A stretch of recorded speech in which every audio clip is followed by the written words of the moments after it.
Honorable members, you may now resume your seats.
Members, I now have the singular honor and pleasure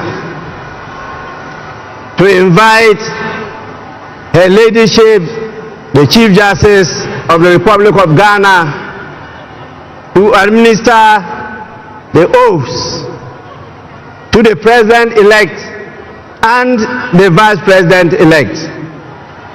We will start with the Vice President-elect, who will take and subscribe to the oath of allegiance and the oath of the Vice President. Your Ladyship, the Chief Justice, you may now do so now.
Your Excellency,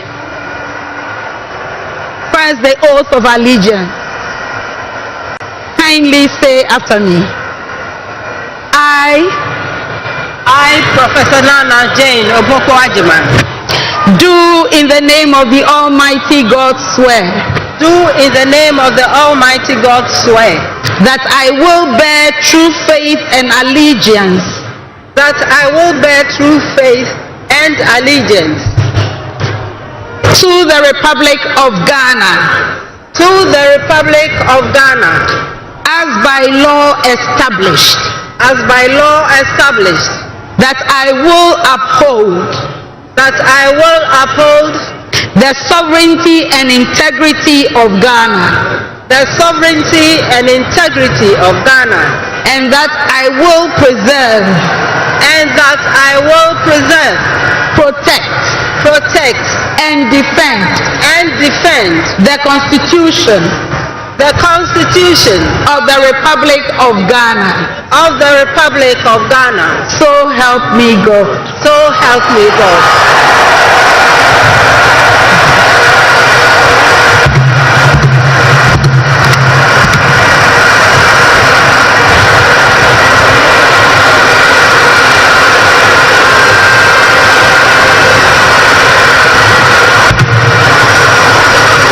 Your Excellency, see now the oath of the Vice President.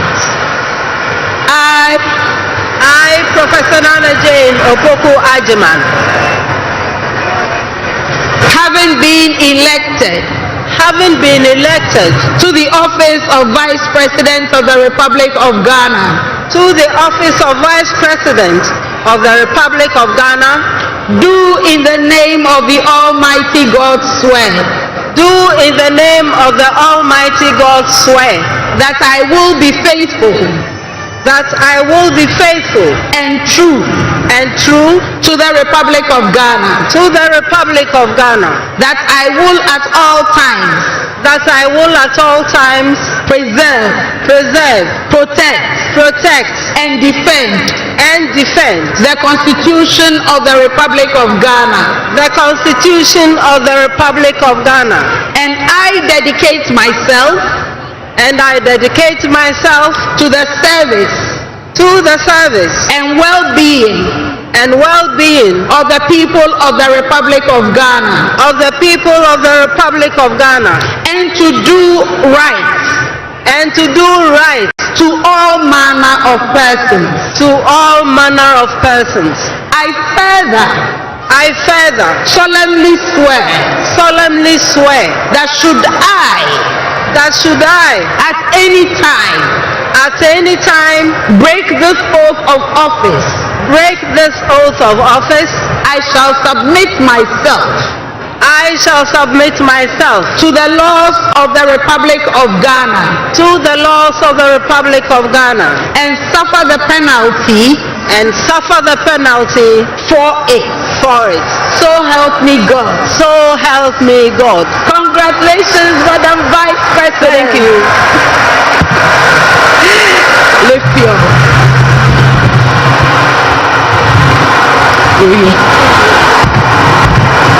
Honorable members,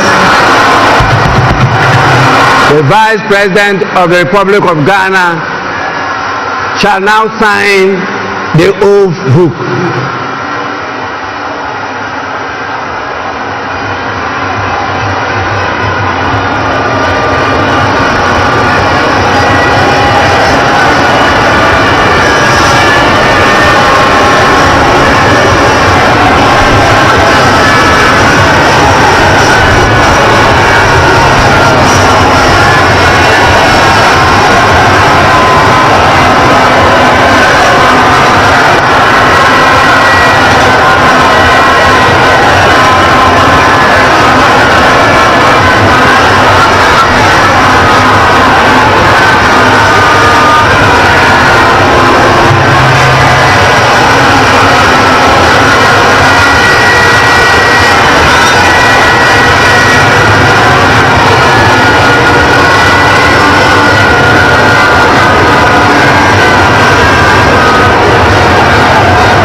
Yeah. Okay. Yeah. She's almost done signing the oath book after the oath had been administered to her, and we can safely say that for the first time, Ghana has a female vice president, Her Excellency Professor Nana Jane Opoku-Agyeman, being helped by the Chief Justice, also signing the same oath book as well, and the Judicial Secretary is also in short. There's also the Clerk of Parliament, who had quite a day in the early hours, just a couple of hours ago. And so, Her Excellency, congratulations are in order. Indeed, and you saw, I think the Chief Justice leadership got to Tukono is more elated than the Vice President as we speak, because she was just smiling, and when she was administering the oath of office of the Vice President, she was just, her joy was evident. The joy was evident, absolutely. This is immediately after the elections, when she spoke to the gathering, to thank the people that, for voting for them. Remember that she wasn't well; she was wearing a mask. So this is the first time we're seeing her outside of that event, and she's looking very well. The point about the ceiling thing we were talking about earlier, and get to talk on her leadership will understand that, because once Georgina Wood came in, we had to fire Kufu. Then what came in between, then she also came in, and so that kind of gives the idea that she's taking a seat for the very first time. And if I'm not mistaken, you could also tell from the Chief Justice's voice when she was saying congratulations, Madam Vice President. Point of the joy. Absolutely, she seemed to have been proud, for the fact that this is our very first female Vice President. Absolutely, and history has been made. And look at how gorgeous, majestic she looks in that seat. Oh goodness, it's so beautiful. The very first female Vice President. Your Excellency, you may now proceed to do so.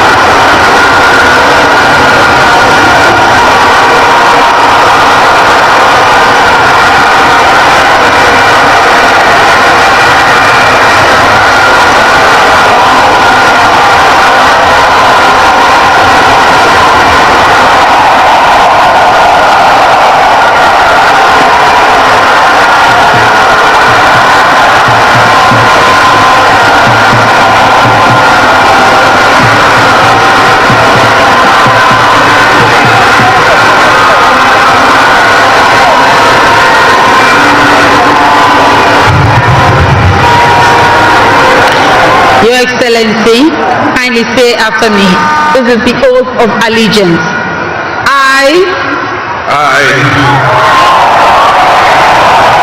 Your name. John Dramani Mahama.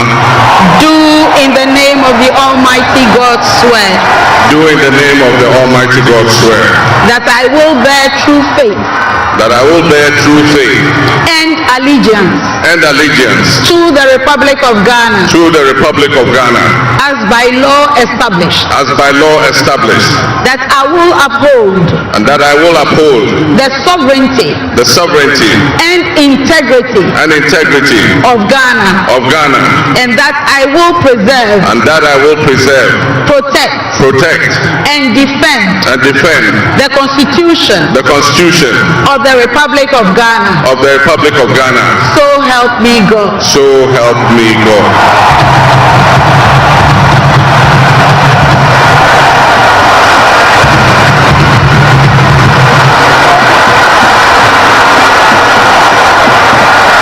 Your Excellency, now the presidential oath. I, John Dramani Mahama, having been elected to the high office of President of the Republic of Ghana, do in the name of the Almighty God swear. Do in the name of the Almighty God swear. That I will be faithful. That I will be faithful. And true. To the Republic of Ghana. To the Republic of Ghana. That I will at all times. That I will at all times. Preserve. Protect. And defend. The Constitution. Of the Republic of Ghana. and that I dedicate myself and that I dedicate myself to the service and well-being of the people of the Republic of Ghana, and to do right to all manner of persons. I further solemnly swear that should I at any time break this oath of office, I shall submit myself to the laws of the Republic of Ghana and suffer the penalty for it. So help me God. Congratulations, Mr. President. Let me be the first.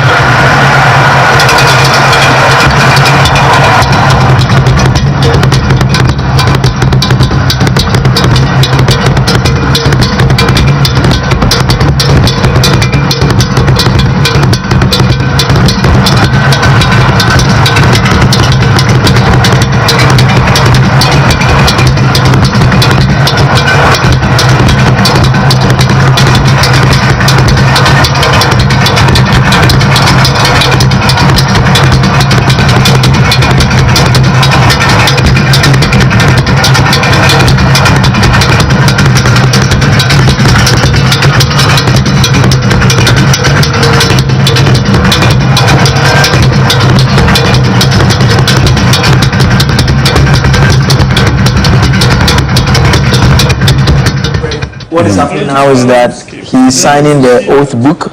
That is what is happening now. In the earlier moments, we saw the president-elect take the oath and subscribe to the oath of allegiance and presidential oath. Then he will sign the oath book, which he's doing now. Once he's done, the national anthem will take place, and there will be a 21-gun salute to herald John Dramani Mahama taking over officially as President of the Republic of Ghana. Also, the Right Honorable Speaker will then invite the President to deliver his inaugural address. So that is the address that came in earlier. You mentioned he's going to speak to the Ghanaian people and in fact the entire world as President of the Republic of Ghana for the second time. Indeed. And that is the first in our history as a people. And a lot of talk already has started about his outfit today. In fact, if you look down into history, the late Jerry John Rawlings was sworn in. On that day he was sworn in, he had kente with the white inner. And then also he repeated the same attire in 1996. In 2000, John Ejekum Kufuor, when he was being sworn in, also had kente, but without any inner. Because the others wear the white inner, but the Ashantis do not wear anything. They show you their muscle and how tough they are. So John Ejekum Kufuor had kente without an inner. Fast forward to the late John Evans Mills, he had kente as well, but with an inner, because the Fantis also dress the same way. Then John Dramani Mahama, in fact, his first stint, this is not how he dressed. No. Right? And that's the point that you were making earlier. So fast forward to Nana Addo Dankwa Akufo-Addo, he had kente on with no inner. He also showed out how muscular he was at the time in 2016. Then in 2024 we have this one as well, and that's what you're saying right now with the President John Dramani Mahama. Today he's doing the one hand. He's wielding the state sword. It's very important, and so it's symbolic as well. It's the symbol of presidential authority. That is the symbol of authority of the President of the Republic of Ghana. Now he's held it with double hands, and also that has a meaning. If you recall, this became a talking point in 2016 when he held it with just one hand. In fact, the state sword, as we would call it, the Akumfua, yes, symbol of presidential authority, first held by Osajifo Dr. Kwame Nkrumah when he swore the oath of office on the 1st of July 1960. Lay, what do we know about this? It's made of solid gold. The design is based on that of the double-bladed Afenanta, the traditional symbol of interstate peace, and that is what we saw him holding for the very first time in terms of it being sworn in again. So the president is actually exchanging pleasantries with the very core individuals he'll be working with closely. So first, his wife, Lordina Mahama, and then also the Chief of Staff, whom he shook hands with, and the deputy as well. So he's moving towards he just crossed the maze of Parliament. Ordinarily, maybe everybody bows before the maze of Parliament, but he's just walked past it. Martin, I can tell you where he's heading. He's heading to the seat of state. Yes, he's going to sit on the seat of state by the Speaker of Parliament. So there he is. Again, you can see exchanging pleasantries with the Speaker of Parliament, his Vice President, Professor Jane, and the Chief Justice. Now, he's about to sit for the second time on the seat of authority, more or less, you can call it that way, which is the presidential seat. So, indeed, just to tell you, and you know, gentlemen, go full circle now. Drawing my attention to the fact that it is only John Dramani Mahama who's been sworn in 3 times. When Professor Mills died in 2012 and today. So the history is a lot going on here. The record he's setting is a lot going on here today, right? And it's interesting. If you read his book, My First Coup d'etat, he makes the point about how a lot of the events that took place in his life were not within his control. He always makes the point that at every turn when he doesn't seem to know what lies next or what he intends to do next, something happens within fate that turns his life around. And he makes reference to how that very first coup d'etat changed his life, not just of himself, his entire family. Again, he makes the point about how at various points when he didn't even intend to know what he wants to do next, he ended up in politics, which was not his initial intention. We also know for a fact that the moment when he thought of exiting politics as well, he was asked to be vice president, and when he even thought he was still done and he didn't want to be part anymore, we saw what happened again. He becomes president, and we see him staying away for 8 years and coming back.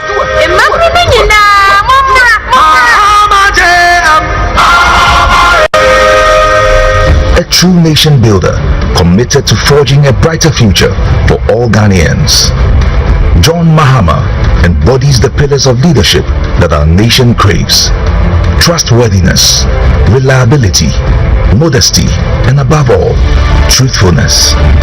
From the moment he stepped into the political arena, John Mahama has demonstrated an unwavering commitment to the people of Ghana. His approachable demeanor, paired with his genuine concern for the needs of the Ghanaian, has earned him their trust. A trust that is pivotal for any leader aiming to guide a nation through challenging times. What I really like about JDM is his humility. The man is simply so down to earth, it's unbelievable. He's so humble, it's unbelievable. I really like that about him. Don Mama Osonyame, Odonyame, Osonyame, Openi Person, Okitakumata, Mihuna Mihuni said Mihuni Abema, or you'll be so on you yelipum, we are Palau, we are Penu, we are Pepenu, we are Chidu, we are the Biao, try to be out with Don Mama for us. On Casse, we in your chili, we in your will. Members. President Mahama is practical. He communicates his issues very, very well. And he understands the Ghanaian politics very well. He understands the Ghanaian people very well. And that is what I like about him. The brand, John Dramani Mahama, is not just a name. It represents resilience, strength, progress, and empathy. I believe John Dramani Mahama is loved by many. His personality. And now, on your behalf,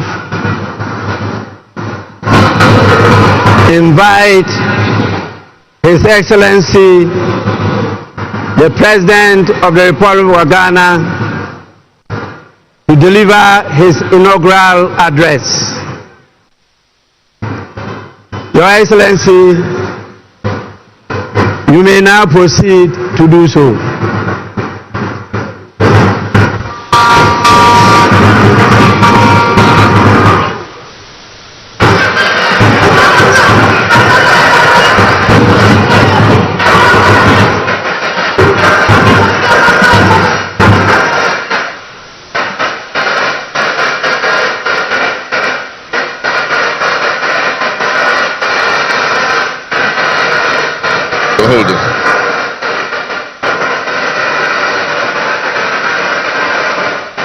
the Right Honorable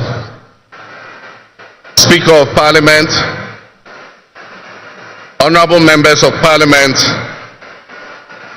Her Excellency, the Vice President of the Republic of Ghana, Jane Nana Opoku-Agyeman, Her Ladyship, the Chief Justice, Your Excellency, Bola Ahmed Tinubu, President of the Federal Republic of Ghana, and special guest of honor for this occasion, Your Excellencies, Presidents, Heads of Government and Development Agencies, Your Excellency Nana Addo Dankwa Akufo-Addo, and former Presidents, Your Excellency Dr. Mahamudu Bawumia, distinguished invited guests, ladies and gentlemen, my brothers and sisters. I wish you a good morning, and we give thanks to the Almighty God on this occasion. Our Father who art in heaven, we thank you for giving us this day, a day that offers me, your humble servant, a unique opportunity to work to reset our dear country, Ghana. 32 years ago, on January 7th, Ghana made its first and most successful democratic transition, a reset, with the swearing in of the newly democratically elected President, Jerry John Rawlings, of blessed memory. Our nation was returned to a multi-party democracy, with a new constitution that went into effect, and the Fourth Republic was officially established. I refer to it as a reset because on that day in 1993, we made our fourth attempt at establishing a democratic system of government with term limits based on free, fair, and transparent elections. The handover of power on January 7, 2001, between former President Jerry John Rawlings and at the time the newly elected President John Ajekwu Kufuor, tested that reset, and our nation passed with flying colors. So today, with my induction as the new President of the Republic of Ghana, history is being made once again. And it is a history worth repeating every 4 years with each newly elected president. Today, we're also making a different kind of history, one that speaks to our maturity as a democracy, a nation of citizens enfranchised with the authority at the polls to determine their political future. Today's exercise between the outgoing President, His Excellency Nana Addo Dankwa Akufo-Addo, and I feels a bit like a deja vu. That is because 8 years ago to this day, on January 7th, 2017, we shared this same space and performed this same transitional exercise. At the time, I was the outgoing President, having served one term, and he was the incoming President, having been given a mandate by the people of Ghana to lead this great nation of us. He and I both understood on that day, as I'm sure we are today, that it is the people of Ghana that we are elected to serve. Somehow, it seems fitting that it is with Nana Akufo-Addo that I twice shared this stage and this unique historical distinction, because Nana Akufo-Addo and I began our national political careers in Parliament in the same year, 1996. He has always greeted me with warmth, a firm handshake and a smile, and he is perhaps the only person in my life who has persistently chosen to call me Johnny. While we belong to opposing political parties, we shared a sense of mutual respect. In those early days, we probably could not have imagined that destiny would bring us to the leadership of our respective parties, and that we would have to face off 3 separate times as we each vied for the highest office of the land. Nana, as this will be our final meeting under these circumstances, and as I look back on the journey we have traveled together, two much younger men who entered Parliament together with a full head of black hair, and you with the same bald head and round eyeglasses, I have to say that you have, without exception, been a worthy opponent. I extend my warmest wishes to His Excellency, the former Vice President, Dr. Alhaji Mahmoud Bawumia. It was a grueling campaign, and we gave it our all. Your sportsmanship in making an early concession eased tensions and contributed to the early conclusion of the electoral contest. I wish you all the best in your endeavors.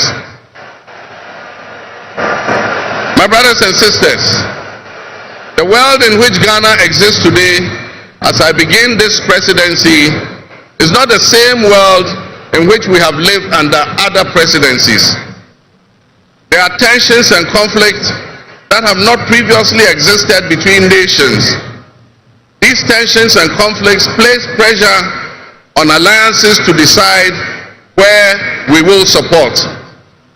There's a seismic shift happening within the system of global economic dominance. Whereas the G7 nations, United States, the United Kingdom, Canada, France, Germany, Italy, and Japan once provided the highest percentage of the world's GDP, over the last decade, that number has been steadily dropping. However, the combined total of the GDP of the BRIC nations, Brazil, Russia, India, China, South Africa, Iran, Egypt, Ethiopia, UAE, their GDP has been consistently increasing. In 2023, for instance, the G7's combined total of world GDP was 30%. But by 2029, that number is predicted to drop to 27%. In 2023, the BRICS percentage of world GDP was 37.3%. And so what does this mean to us in Ghana? What could it mean to our economy? Where do we fit in this geopolitical maelstrom? Technology such as artificial intelligence has taken us to new heights, opening up the potential for national, financial, and personal security issues that we are not yet able to imagine. One example is the use of misinformation and algorithm manipulations on social media platforms to sway a particular group's sentiments towards or away from something. Now more than ever before, we need to strengthen our ties with our neighbors to ensure that we're working together to keep our sub-region safe. We stand in solidarity and work in alliance with all our neighbors in the sub-region. Recognizing the history of our borders, we also acknowledge that on the other side of our country's borders are our family members. They may be Ivorians, they may be Togolese, they may be Burkinabes, they may be Nigerians or Malians, but they are also Akans, they are Kasinas, they are Gwans, they are Ewes, they are Nzemes, they are Hauses, they are Moshis and Gurmes, because we are all part of one another, one big family. With the increase of the climate crisis, and as the waters grow warmer, melting the Arctic ice and permafrost, there's a greater likelihood for viruses that have been frozen and thought to be extinct for decades, perhaps even centuries, to begin to spread and create another global pandemic. The changing climate conditions, increased population density in urban areas, and mass international travel are enabling existing viruses to spread and mutate at a faster and faster rate than they did before. This is a serious challenge. Let us not forget the toll that the past epidemics of viruses like Ebola, COVID, and Mpox have taken on the families and communities and medical infrastructure in several of our neighboring countries and in the sub-region. Let us also not forget how swiftly and completely the COVID pandemic brought the entire world to a screeching halt. My government will be working diligently to strengthen our public health systems while monitoring the global health situation so that when, and not if, but when the next pandemic or epidemic occurs, the loss of lives in Ghana will be minimal. The larger world exists around us and to some extent within us. While we cannot and should never use it as an excuse to stray from the direct and immediate needs of Ghana for the well-being of our citizens, we must also bear in mind that the affairs of the world, if we care to shape, lessen, avoid, or even at the other end of things, maximize the effect they have on us. My brothers and sisters, barely a month ago, we held historic elections that have caused dramatic shifts in our political landscape. I feel greatly honored that you, my compatriots, considered me worthy of receiving such an unprecedented and overwhelming mandate to steer the affairs of our beloved nation at this critical time in our history. The magnitude of this victory in the presidential elections and the gains that were made by my party, the National Democratic Congress, in the parliamentary elections naturally and justifiably resulted in great joy and celebration across our country, Ghana.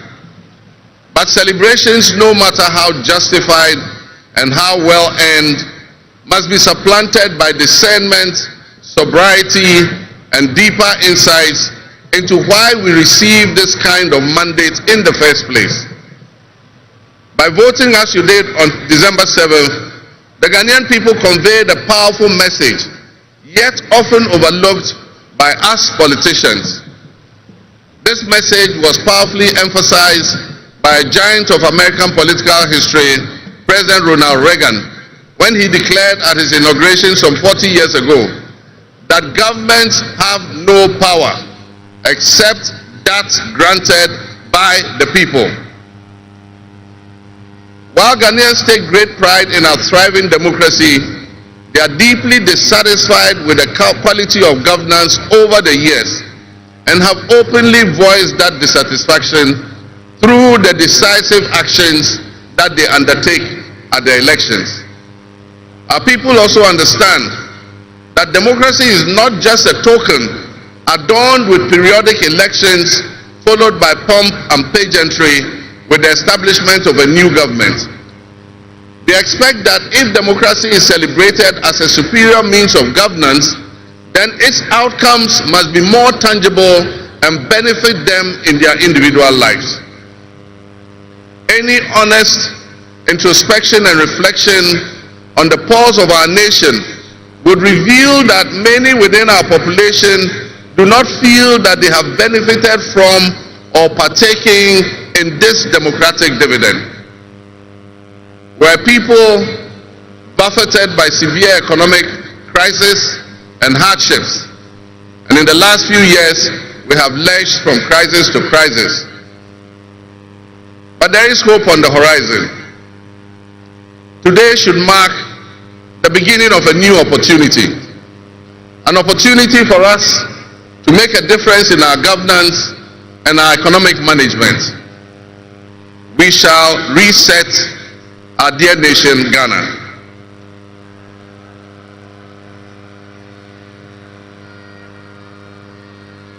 To the millions of my fellow countrymen and women who joined long queues and waited in the sun for their turn to vote for me, you have my sincerest thanks for honoring me.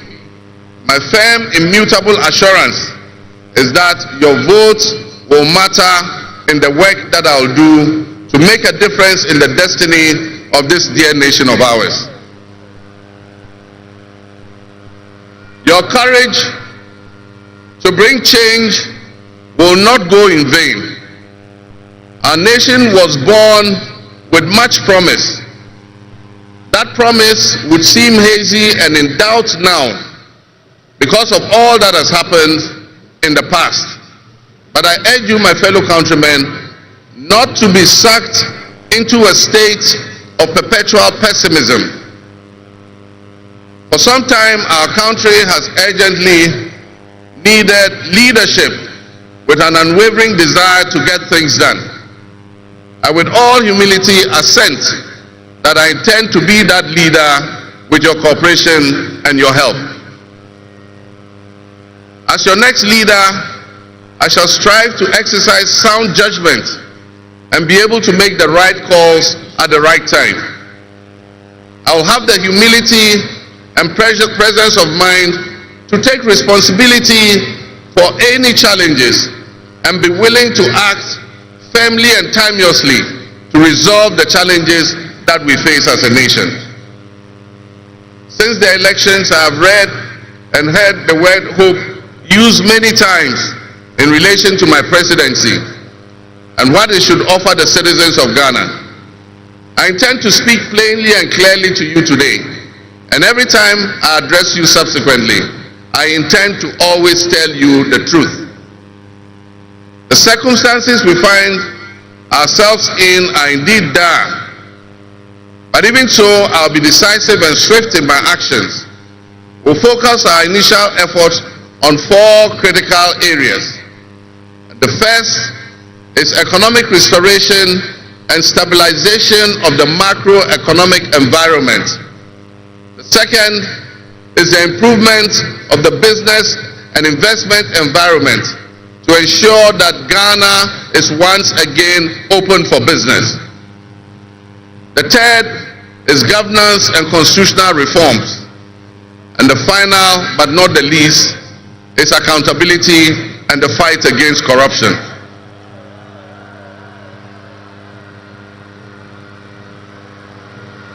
My brothers and sisters, actions have always spoken louder than words. With that in mind, I have entered into a covenant with you, the good people of Ghana, in which I have enumerated 26 actions that I'll take within my first 120 days. There is reason for hope, and there is every reason for hope. But we must also have faith, because faith empowers us to trust the things that will happen. With faith, you believe what you know, and that is why we need faith to be able to achieve our reset. We need a reset with the faith we have in our country and our leadership. We need a reset with the faith we have in our institutions. We need a reset with our faith in our dear nation Ghana. And by that I mean in all of us, because all of us are Ghana. You are Ghana and I am Ghana. All of you seated here today, Ghanaian citizens, you are Ghana. The people who you are with or near you as you watch this on television, in your homes, or listen on radio, or follow on social media are what we call Ghana. I ask that we enter into the covenant with the Ghana we all love and the good people of our country who make up this dear nation. And I ask that you envision a Ghana that you want to live in, a Ghana that you want to leave behind to your children and your grandchildren. What can you do to help build that better Ghana that we all strive for? What behaviors, what attitudes and mindsets can we reset? We need a reset, and we have faith in Ghana's ability to overcome, excel, and be so successful with this reset that it will be difficult to imagine a time when that was not the case.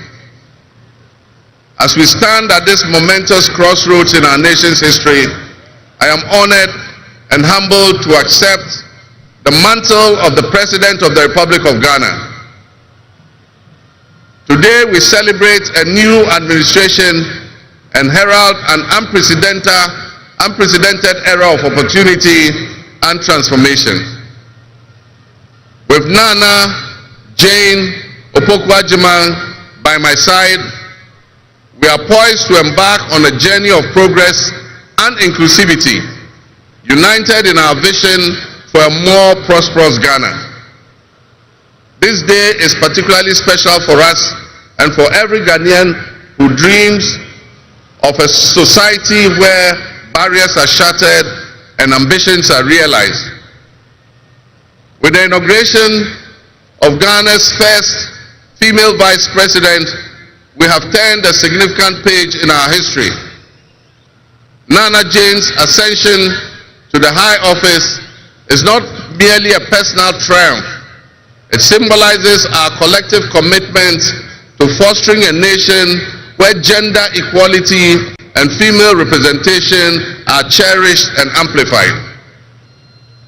This is a powerful testament to the power of diverse voices to shape the future, voices that have the courage to soar beyond our traditional confines. My brothers and sisters, together as we look to the horizon, we reaffirm our dedication to breaking the glass ceiling that has long hindered many from reaching their full potential. Governance that reflects all segments of our population strengthens our democracy and enriches our conversation. We stand committed to enacting policies that empower women and ensure that the door of opportunity is opened wide for our youth and our women, regardless of their background. Together we'll galvanize our efforts to create a society where every Ghanaian can dream, believe, and achieve without any restraints. Remember that great leadership is not defined merely by the offices we occupy, but by the legacy that we leave for future generations. My administration, along with my Vice President, Nana Opukwa-Jiman, will prioritize inclusivity, accountability, and innovation, forging pathways that will lead to the upliftment of all of our citizens. I'm profoundly grateful for this moment, a cornerstone in our journey towards a brighter future for Ghana. In this resounding victory, I see a clarion call, particularly from the youth of Ghana, a generation that is brimming with potential and dreams that are waiting to be realized. This moment is a powerful affirmation that your voices matter, that your aspirations are valid, and that your future must be our priority. We're committed to translating your hopes into action and creating opportunities for education, entrepreneurship, employment, and empowerment. Our policies will be tailored to sustain innovation and foster industry that engages today's young minds and equip them with the skills needed for tomorrow's challenges. Together with the private sector and captains of business, we will create decent and well-paying jobs. As we embark on this new chapter, I assure you that our decisions will champion diversity in all facets of governance, ensuring that every Ghanaian, regardless of your ethnicity, your gender, your age, your religion, or any background, will have the opportunity to contribute to our nation's story. Ghana's youth represent the heartbeat of our democracy. Their ambition will drive our policies as we strive to create an inclusive, equitable society where everyone has a seat at the table. Our vision hinges on the introduction and implementation of a 24-hour economy. We envisage an innovative and vibrant 24-hour Ghanaian economy, which will also be anchored in agriculture and agribusiness. This innovative approach will unlock potentials that have long remained dormant, enabling us to harness the energy and creativity of all our people. Just imagine a Ghana where our markets are alive and bustling at all hours of the day, with responsive public services accessible at all times, such that businesses can operate flexibly to meet the diverse demands that they are subjected to. And young people, including entrepreneurs, can find opportunities regardless of traditional institutions. The 24-hour economy model will also bolster job creation for the young people, stimulate local industry, and attract foreign investments, and allow us to build resilient communities and a sustainable future. This vision extends beyond mere economic transactions. It symbolizes empowerment, the empowerment of every Ghanaian to contribute to our national progress. My fellow citizens, this vision will allow us to embrace diversity, to cater to varied lifestyles and preferences, and foster a culture of inclusion, ensure that every citizen can enjoy the fruits of his hard work. To the business leaders and entrepreneurs, I invite you to support this new model and join me in shaping a business environment where creativity thrives and where the fruits of your investments contribute to the collective welfare of our nation. Your role in driving our economy forward cannot be overstated. Your innovation and dedication will be a backbone of our success story. And I pledge to you that we would look at the tax regime and rationalize them so that they are more transparent and fair. Members of the business community, I assure you, Ghana is open for business again. Let me thank you, Your Excellencies, my fellow presidents, for leaving what is a busy schedule behind and coming to join us at this ceremony. Your presence brings honor to this inaugural ceremony. And I want to extend my heartfelt thanks to all of you and to our sister countries who have traveled from near and far to be with us today. Your presence is a testament to the strong bonds of friendship and cooperation that exist between our nations. And I promise you I will work to foster the partnerships that transcends our borders, and I'll work collectively with you towards regional stability, economic growth, and mutual respect between our nations. To my friends from across Africa and the world, I thank you and welcome you to Ghana. And in our local parlance, I say Akwaba to all of you. To my family and fellow citizens, my wife Lodina, I thank you for your unwavering support and commitment to our shared vision. This journey is not mine alone, it belongs to all of us. It belongs to each of you. Let today be the dawn of a new era of hope, an era of job creation, an era of accountability, an era of institutional strengthening and resilience, and an era of unparalleled potential for all Ghanaians. We will write the next chapter in Ghana's story, and it will be one of promise, transparency, and transformative progress. My fellow citizens, this is a patriotic call to action for all of us to participate in building a nation that lives up to its promise, where hope thrives and dreams become a reality.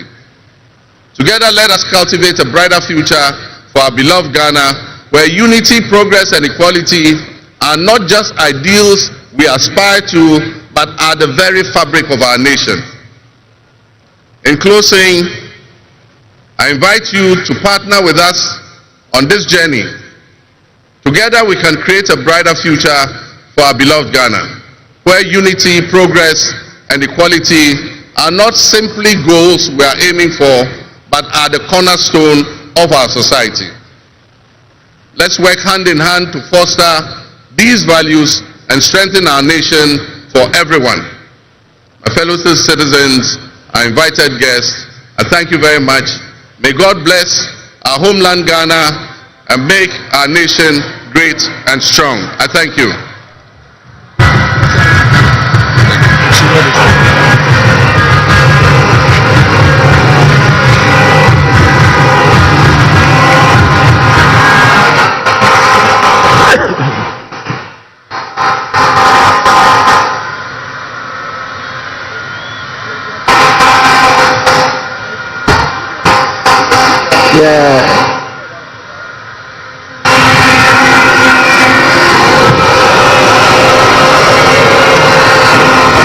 Honorable members,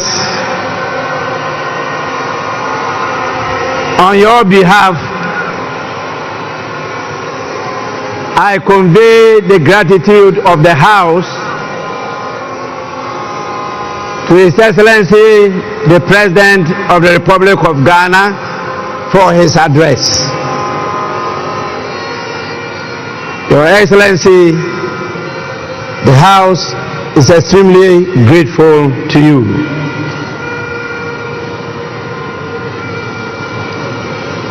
Honorable members,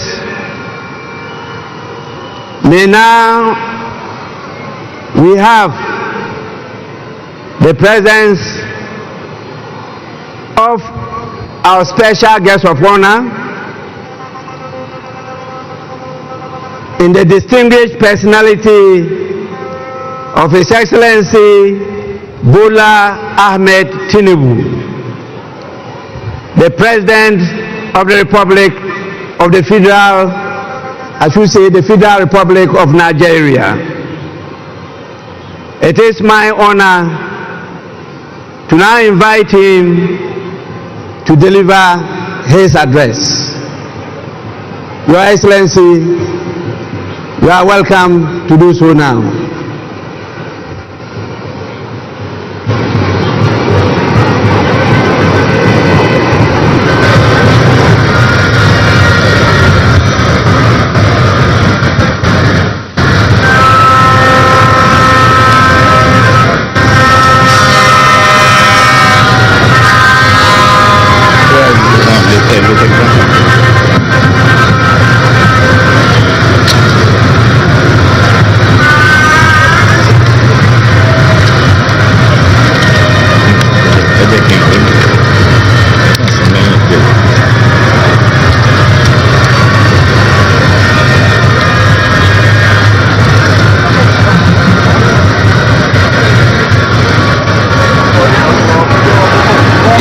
Excellency,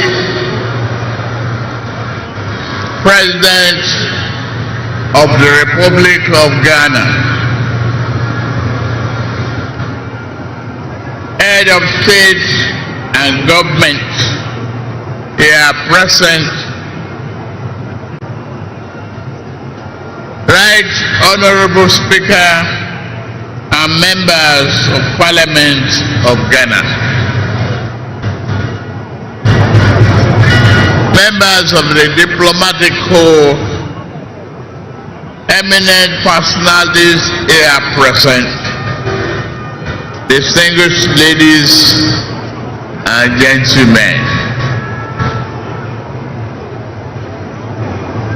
It is always good when a friend and brother can visit the home of a close neighbor to celebrate his success and progress with him. Today, we celebrate African democracy as Ghana and our beloved people mark the transition from one democratic government to another. This moment does not merely symbolize another milestone in the evolution of Ghanaians' democratic society. It further demonstrates that in West Africa, we are capable of democratic and productive endeavors. It is time that our continent critics stop forgetting the strides that Ghana, Nigeria, and others have made. We need not prove ourselves to them. We have nothing to prove to anyone except ourselves. we will lift our nations out of poverty and build strong and resilient economies for our people. Today, I am here not only as the President of the Federal Republic of Nigeria, but also as an African in resolute support of Ghana and our people.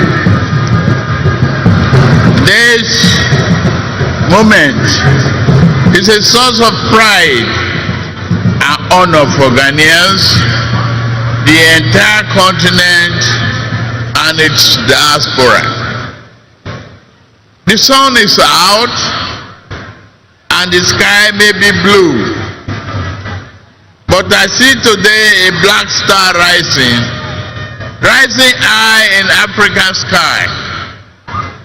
This black star shines over this nation,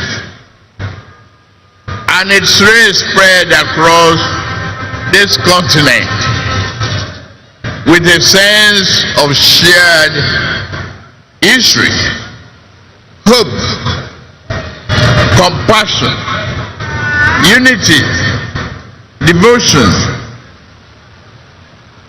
to our common welfare.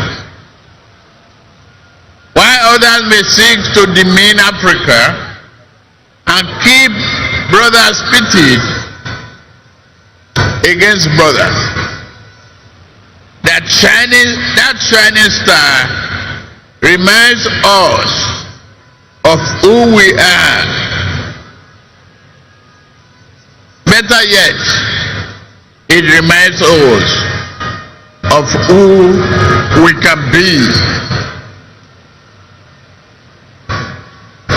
That star reminds us always to strive and work together, bond together, even when we disagree. We must choose the path of peaceful dialogue. Never can we do harm to our brothers, nor can we permit any outsider to disrupt our bonds of brotherhood.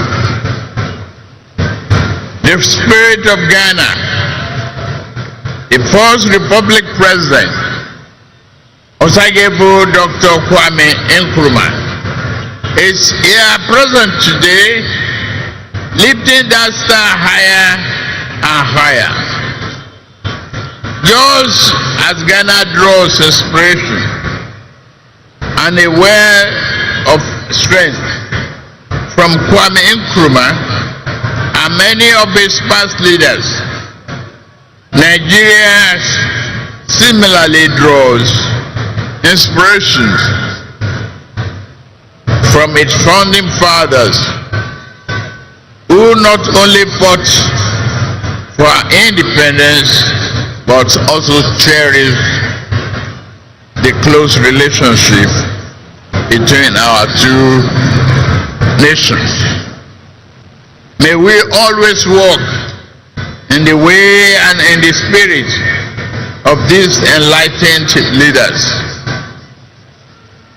Ghana is in harmony with that spirit, and President John Mahama inauguration today reflect that. Your new president is a man of patriotic vision and substance. He loves his nation and his people to the core. He believes that your nation has a mission and intend for you all to fulfill it. No one can ask more of a leader than that. President John Mahama and I share a deep friendship. My dear brother, I am here to walk with you You know you can count on Nigeria's support at any given time. You call on me. We are your brothers and sisters. We shall always be there for you. May your administration be a profound success and progress for you, Ghanaians, and the entire region. I am confident that new government under the leadership of President John Mahama will work with Nigeria to strengthen this powerful bond, leading to greater shared progress, prosperity for the people of our two nations. I have no doubt that your administration will bring about positive change and progress. Your accession to the power should also mark a new and invigorating momentum in pursuing sub-regional and integration and progress.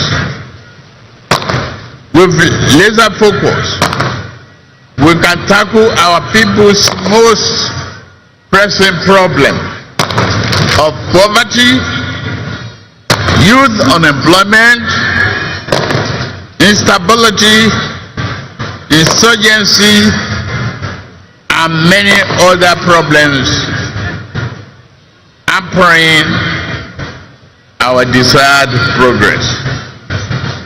May Ghana's democracy continue to grow stronger. May progress and prosperity be your portion. Let us all look forward to a future filled with hope, opportunity, and progress. God bless Ghana and its beloved people. God bless Federal Republic of Nigeria and its beloved people. God bless ECOWAS. God bless our beloved Africa. I thank you for your kind attention. God bless you.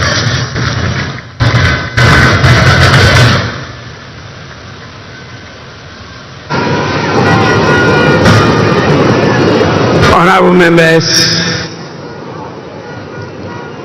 we are indeed inspired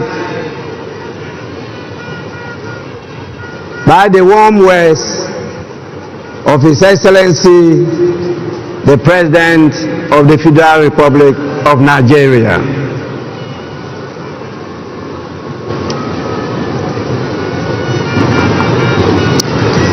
I now have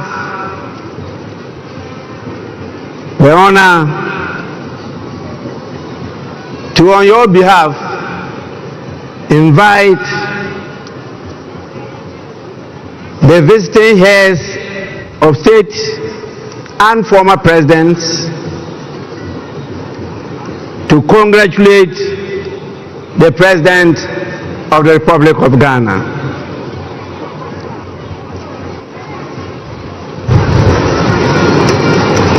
I have a real tall list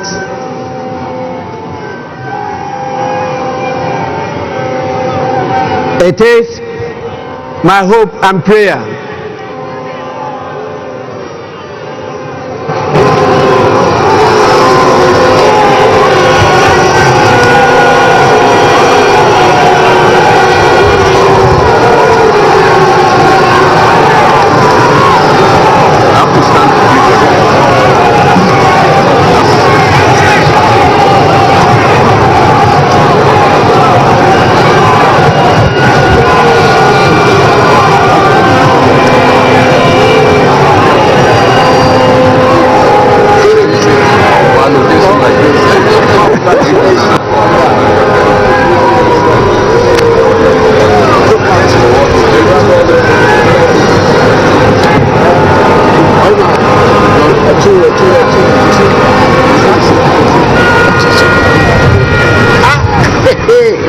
was elected in my kingdom.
These are special.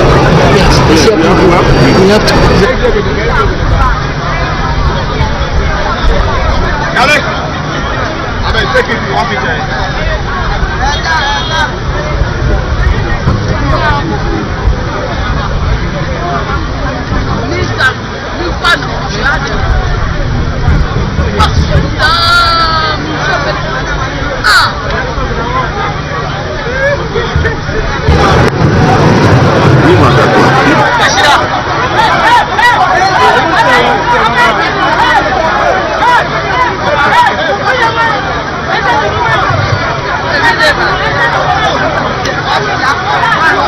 As highlighted by the President and our special guest of honor, His Excellency Ahmed Bola Tinubu of the Federal Republic of Nigeria.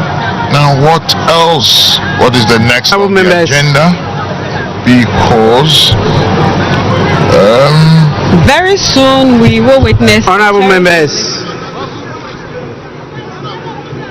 I will now on your behalf call the names of our distinguished dignitaries, the heads of states and presidents from various countries, to come to congratulate His Excellency the President of Ghana. And I will start with our special guests, the President, the Commander-in-Chief, and the Head of State of the Federal Republic of Nigeria, the person of His Excellency Bola Ahmed Tinubu, to lead in this whole exercise. Your Excellency, you may proceed to do so now.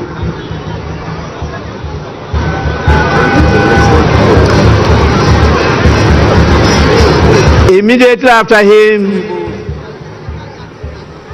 will be His Excellency the President. Your Excellency, you may proceed to do so now.